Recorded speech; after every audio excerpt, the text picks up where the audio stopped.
What's going on? Ryan Troy back with another video for you today, and in this video is going to be a little different than my normal videos. I want to rant, which is kind of sort of on part with the brand, but I'm actually at a session on waiting for a client to get to a session. I'm arrive early because that's what you are supposed to do.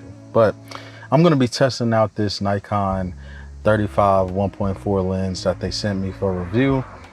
But I figured since a lot of people that follow me aren't people that use Nikon, I will throw some behind the scenes up while I do this rant, if the customer is willing to let that happen, with like some POV footage or something like that. But what I really want to talk about is a situation that I'm running into a lot.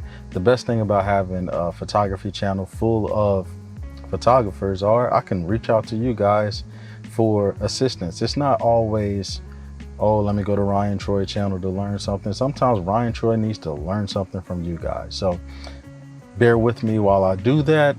And if you aren't seeing any BTS footage, just because the clients was like, nah, we not with that, but we'll see.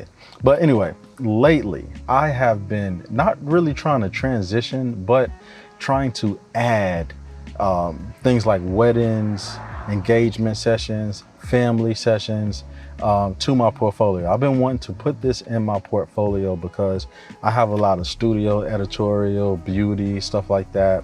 And coming around the times that we are now, meaning like the holiday times, right now is currently August, I want to prep to be able to be that photographer that people run to when it comes to holiday photos and stuff like that. I want to do the back to school pictures with the children and things like that.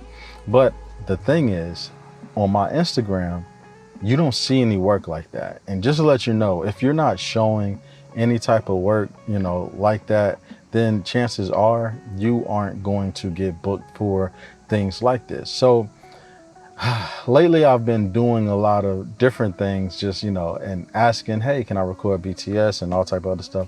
But I've been getting booked for like, I did an associate wedding, is what they call it, I guess, where the main photographer isn't there and you just shoot it and get paid just based on the fact that you didn't have to book it. I didn't even have to edit these photos. I literally just shot the wedding, gave him the photos, whatever, right? Perfect. Let me get a close up of the ring. That's fine? Hold it just like that. Yeah. And do me a favor, close the fingers a little. No. So like, now see how your hands like that? Bring them together like this. Yeah, just like that. Perfect. That's beautiful. And give me a little arch with it. So like, no. Like, so it's like this, come kind of down, like, yeah, like that. Probably bring those thumbs together too. Yeah, something like that. Yep. And can you mind if I adjust the ring a little bit? Fine. Okay. Just like that. Yep, right there. Perfect. Just like that. That's. But in that contract, the thing about it is I can't post those I can't post those photos because I don't own the photos. The guy that booked me for it owns the photos. And I did, you know, a maternity shoot and, you know, all type of other stuff. And the thing about it is, if you're familiar with my Instagram, you would know that I shoot a lot of different culture.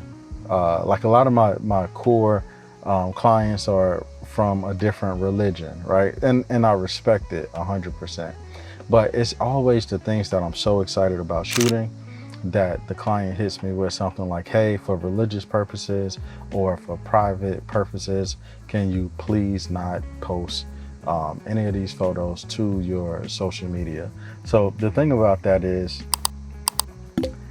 it sucks. And the reason why it sucks is, like I said, I don't have stuff like that in my portfolio. So when I finally get booked for something, I'm so happy because I want to throw it into my portfolio to hopefully get more business in this new genre. Couple stairs.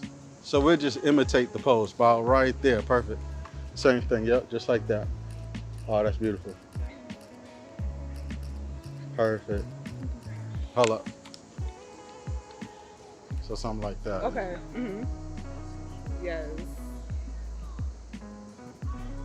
So do me a favor. See how these roses are like pointed down? Uh-huh. Try to, if you can, point them a little bit towards me, like up more. You know what I'm saying? Like this? So, yeah. Yep. Just like that. All right. Hold up. Just like that. Hold up. Keep that.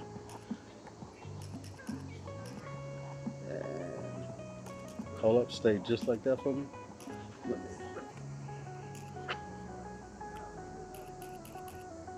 So what I'm really on the fence about now is, like, for one, I just want to know, what would you guys do in a situation like that or a situation like this? But I'm starting to think, should I charge more?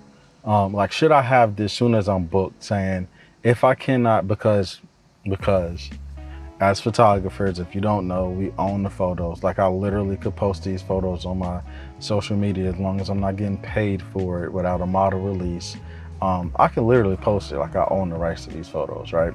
But when you do something like that, and it's a lot of people, I had this conversation with a lot of people, and it's these photographers that's like, oh, well, I'm gonna post it. If they don't like it, they don't like it. You know, I own the rights and all of these other things, but that's the difference between artist and a business when it comes to photography. If you decide, oh, I'm just going to post it, obviously you just don't care about your business, because that could affect you in so many different ways. A lot of my business comes from word of mouth, and it's so easy to get a horrible reputation as a bad photographer. So that's always at the forefront of my brain when it's time to think of anything like this. So I'm thinking, like, should I add this into a contract? And the thing about contracts is, like, that's another thing.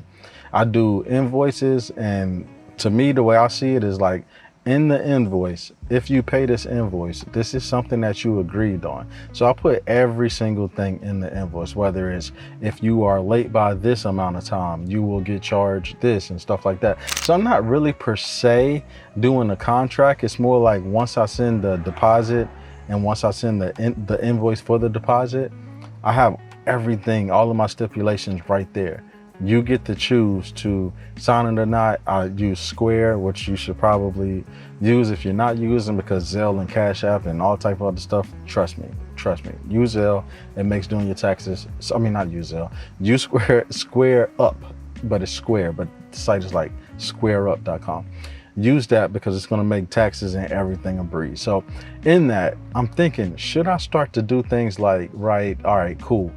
If I cannot use these photos on my social media, you have to pay an extra fee. And that extra fee could be something as small as $50. And if you think that sounds small, trust me, it could be worse. But $50, I think, will be something good, because that way it's like, now you got a choice to just not shoot with me at all, right? And I'm fine with that. Or I can make an extra $50, and I'm definitely fine with that.